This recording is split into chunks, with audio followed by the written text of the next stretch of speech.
নমস্কার বন্ধুরা, আমি বর্ণালী আর আপনারা দেখছেন বর্ণালী রান্নাঘর। আজকের পর্বে নিয়ে এসেছি খুবই টেস্টি একটা ডালের বড়ার রেসিপি। বড়া তো সবাই বাড়িতে বানান, কিন্তু আজকে আমার স্টাইলে খুবই মুচমুচে আর টেস্টি মুসুরির ডালের বড়া বানিয়ে ফেলুন। মুসুরির ডালের বড়া বানানোর জন্য 1 কাপ মুসুরির ডালকে খুব ভালো করে 3 থেকে 4 বার ধুয়ে নিতে হবে। ধুয়ে নেওয়ার পরে জলটাকে ঝরিয়ে নিয়ে বেশ কিছুটা জল দিয়ে 30 মিনিটের জন্য ভিজিয়ে রাখতে হবে। বেশিক্ষণ ভেজানোর দরকার নেই, কারণ ডালটাকে আমরা আধ বাটা করব।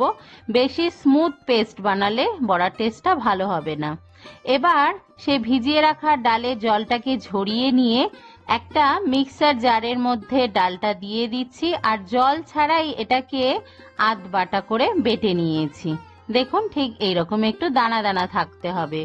এবার এর মধ্যে দিয়ে দিচ্ছি বেশ কিছুটা লঙ্কা কুচি, রসুন কুচি, পেঁয়াজ কুচি আর বেশ অনেকটা ধনেপাতা কুচি। স্বাদ অনুযায়ী নুন দিচ্ছি। এর মধ্যে আমি হলুদ গুঁড়ো দিচ্ছি না, কারণ হলুদ গুঁড়ো দিলে রংটা ভালো আসে ঠিকই, কিন্তু মুসুরির ডালের গন্ধটা নষ্ট হয়ে গিয়ে বড়ার টেস্টটা একটু কমে যায়, তাই আমি দিচ্ছি না। আপনাদের যদি মনে হয় তবে দিতে পারেন। আর এর মধ্যে কোনো রকম মশলা দেওয়ার দরকার নেই, সিম্পল ভাবেই এই বড়াটা ভালো হয়। আর এইগুলো মেখে নেওয়ার জন্য আলাদা করে জল দেওয়ার দরকার নেই, হাত দিয়ে খুব ভালো করে মেখে নিতে হবে। আর এই বড়াগুলোকে আমি ডিপ ফ্রাই করব না, অল্প তেলেই ফ্রাই করছি। আর বড়াগুলোকে আমি হাত দিয়ে একটু চ্যাপটা চ্যাপটা করে নিয়ে ফ্রাই করব। আপনারা চাইলে গোল গোল বড়াও করতে পারেন, কিন্তু আমার এইরকমই পছন্দ বলে আমি এইভাবেই বানাই। দেখুন, অল্প তেলেই বড়াগুলো ভাজা হয়ে যায়, আর খুব বেশি কিন্তু তেলে প্রয়োজন পড়ে না। এবার কড়াইয়ে সর্ষের তেল গরম করে তেলটাকে প্রথমে ভালো করে গরম করে নিয়ে ফ্লেমটাকে লো করে দিয়েছি। তারপরে হাত দিয়ে এইভাবে ব্যাটারটা নিয়ে আমি এইভাবে চ্যাপটা করে করে বড়াগুলো ভেজে নিচ্ছি। একসাথে অনেকগুলো বড়া ভাজার দরকার নেই, অল্প অল্প করে ছোট ছোট ব্যাচে বড়াগুলোকে ভেজে নিতে হবে। আর এপিট ওপিট লাল করে ভাজতে হবে। ফ্লেমটাকে অবশ্যই লো টু মিডিয়ামে রাখতে হবে। মোটামুটি 5-7 মিনিটের মধ্যে বড়াটা ভাজা হয়ে যায়, খুব বেশি টাইম কিন্তু লাগে না।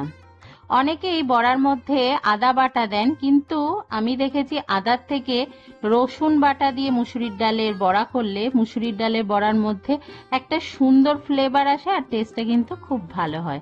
তাই এইভাবে একবার অবশ্যই ট্রাই করবেন। এবার দেখুন, বড়াগুলোকে আমি উল্টে পাল্টে বেশ লাল লাল করে ভেজে নিয়েছি।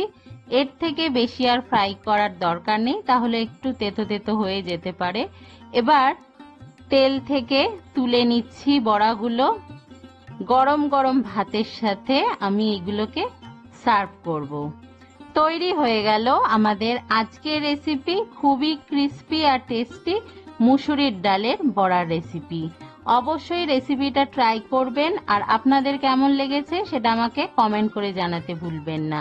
দেখা হবে আবার পরের রেসিপির সাথে। সবাই ভালো থাকবেন, ভালো খান, সুস্থ থাকুন। বাই।